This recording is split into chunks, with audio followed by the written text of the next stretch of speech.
March 2nd, 1998 gave birth to Hunter x Hunter, one of the most influential manga of all time, leaving two amazing anime adaptations and continuing the legacy of Yoshihiro Togashi.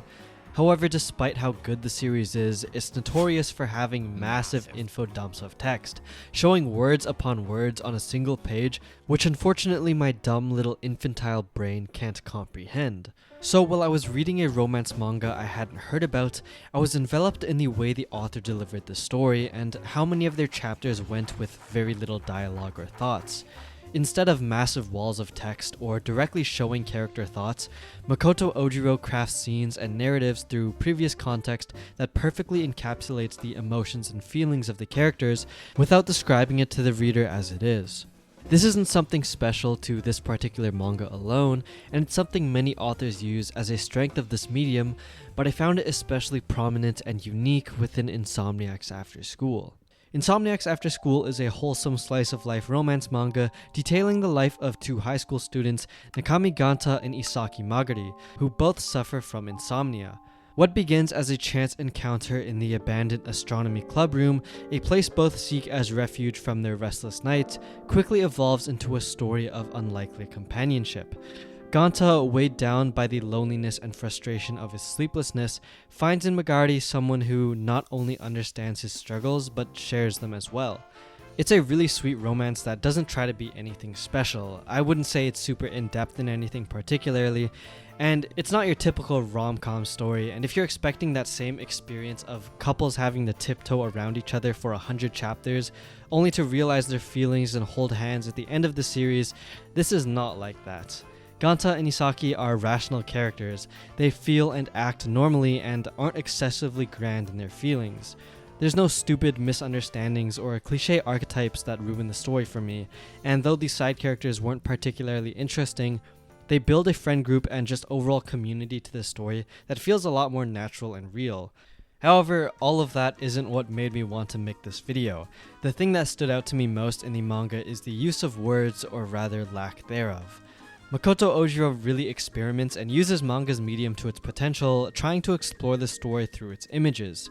Manga as a reading structure just has so many possibilities, and it's clear to see how creative authors can be with paneling and just overall story structure. Most stories follow a basic panel structure, weaving together their manga through a combination of images, words, and large spreads to showcase their artwork. Utilizing the space on the page to direct your eyes and attention fluidly, while at the same time showcasing their stunning artwork to create a story that's individual within its respective medium.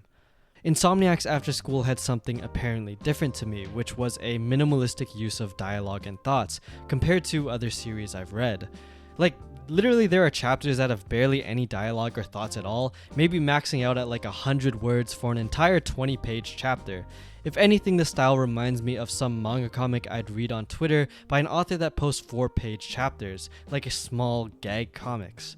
This isn't to say that there aren't chapters with a lot of words. Ojiro definitely has regular chapters with usual dialogue and text. It's just a noticeable amount of the series, and some of the best moments in my opinion comes from the pages without words. By using this different method of visual storytelling, the ideas which are normally stated directly through speech bubbles or thoughts have to be explained within the art itself. Using context clues, symbolism, and just creating a mood and environment where you can feel the character's emotions without them directly stating it.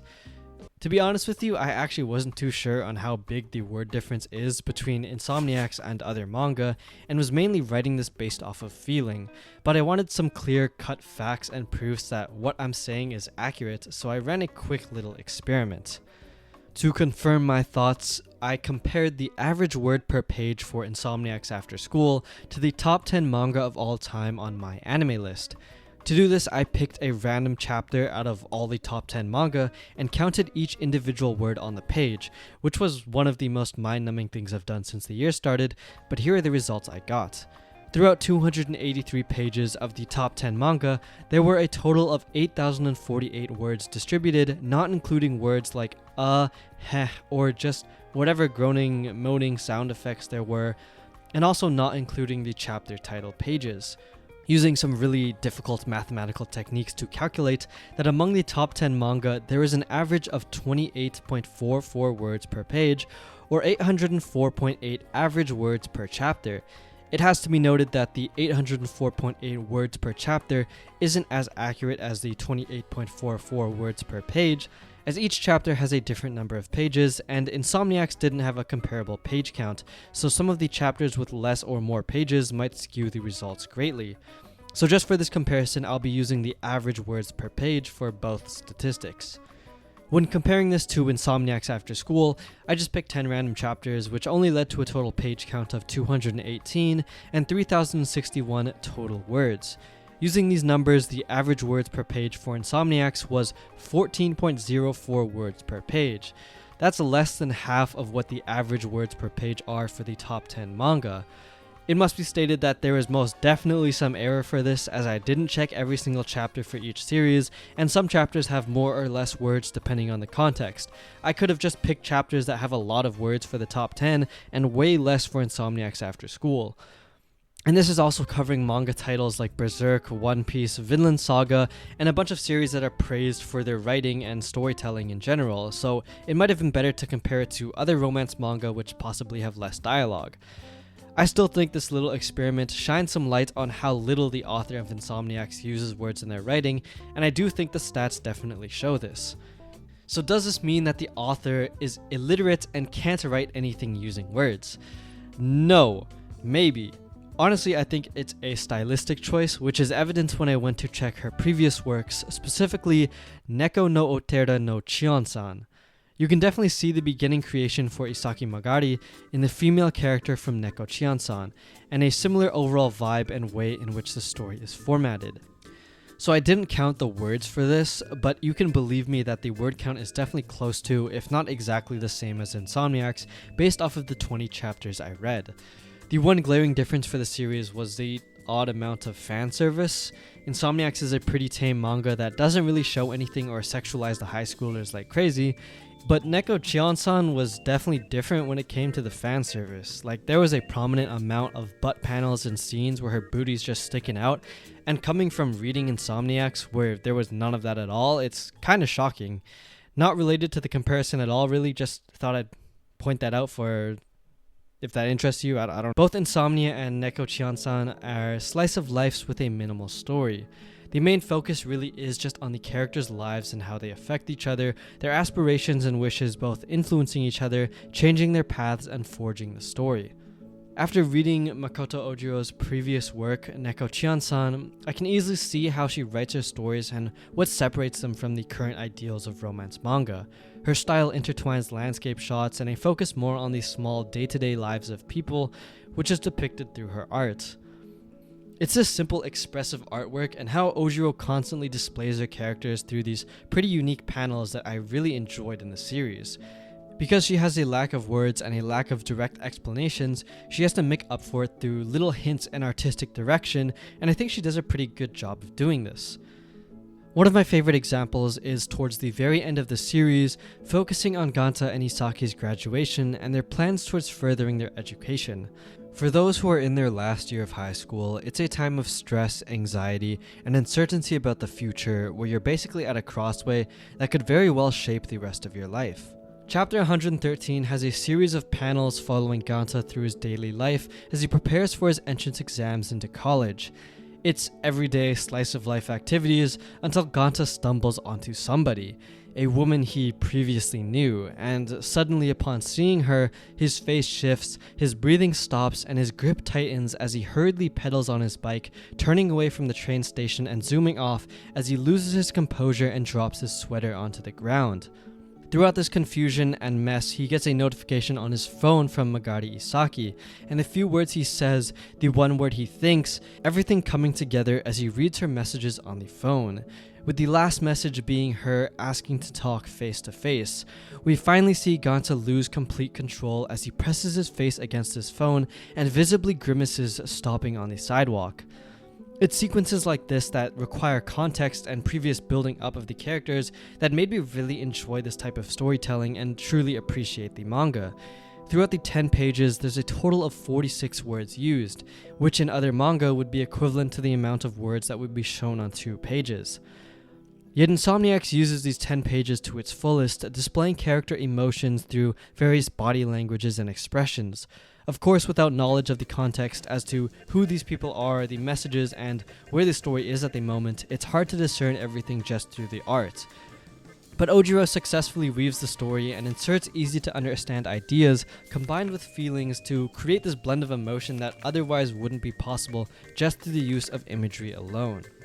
The chapter prior, Window Star, is also one of my favorite chapters and utilizes everything I've talked about, but instead with a focus on symbolism to express the character's feelings.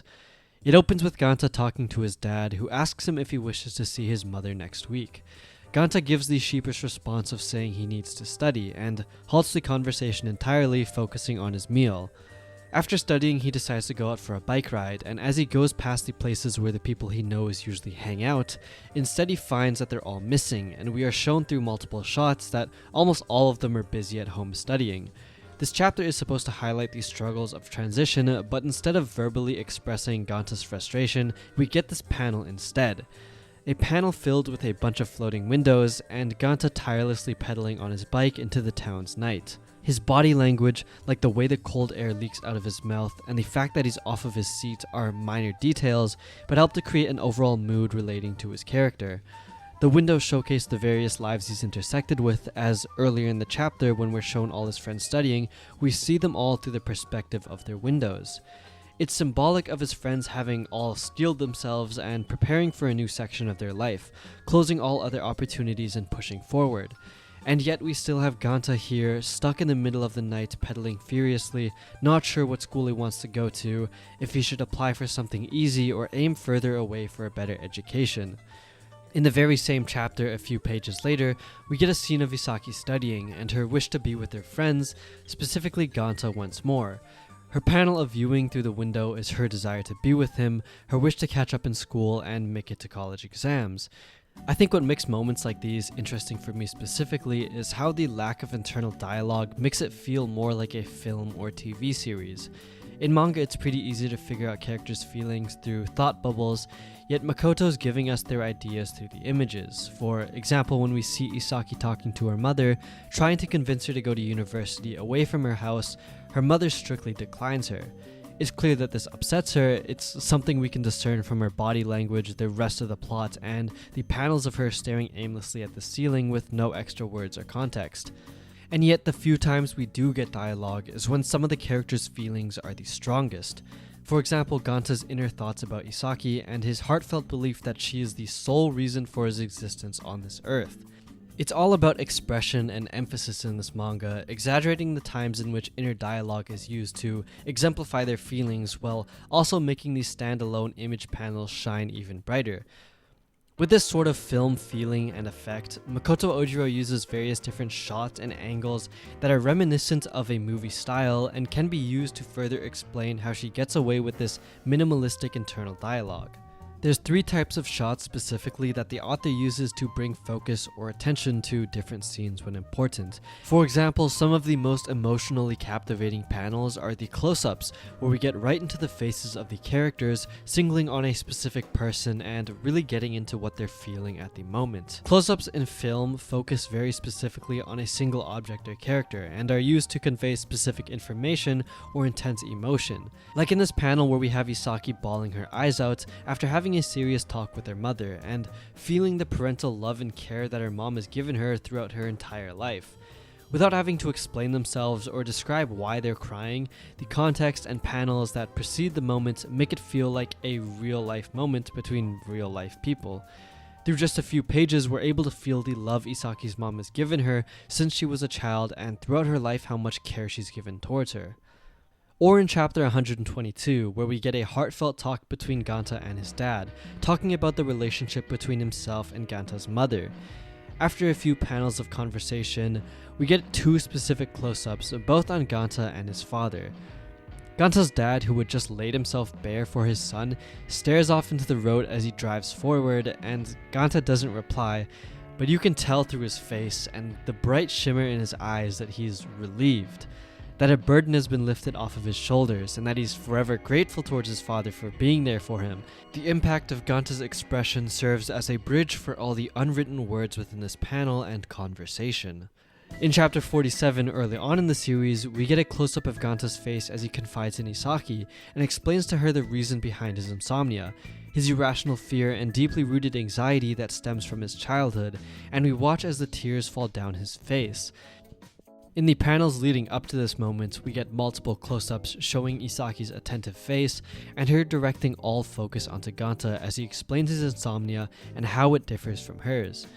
The close-ups in the series are all placed at very important moments, usually at the peak of an emotional interaction, to give some insight on a person's response or feeling. However, close-ups aren't the only way to give expression of a character, and probably the second most notable shots used by Makoto Ojiro are her medium shots. In movies, a medium shot is more zoomed out than a close-up and typically cuts a human body in half, showing them from knee or waist above. For Makoto Ojiro, these are her favorite type of shot to do, specifically when involving both Ganta and Isaki together. A lot of the most iconic double spreads in this manga consist of medium shots between the couple, having them embrace, comfort, and support each other. It's a mix between Ojiro's close-up shots that focus on the details of the characters, while still giving more focus to the external environment. Lastly, and arguably my favorite shot in the entire manga, is the long shot. This is usually a frame that will have a wide shot dominated mainly by the setting, and if characters happen to appear within the frame, we can see the entirety of their body. This shot alone plays to Makoto Ojiro's strength so much because she loves drawing these forestry, nature-like backgrounds that are beautiful to look at and give off this sense of realism. And when you combine them with their character designs and put them all together to get some of the best panels in the series, the way she's able to blend the characters seamlessly into these extravagant backgrounds is just beautiful and made me truly appreciate the story's art to another level. Insomniacs After School isn't a groundbreaking manga. It's a story that thrives on its ability to say so much by saying so little. Makoto Ojiro crafts an experience that relies on subtle visual storytelling and emotional resonance to connect with readers. The lack of excessive dialogue and internal monologues allows the artwork, the expressions, and the atmosphere to do the heavy lifting, creating moments that feel deeply human and universally relatable. If you want something calm, relaxing, maybe you've read something that weighed on your mind heavily recently, I think this is not only a great alternative, but a really simple, easy read. It's 125 chapters, but there's such little dialogue that you can get through it pretty quickly. Thanks again so much for watching any of my videos. We hit 3,000 subscribers, that's really, really cool. Thanks for liking, commenting.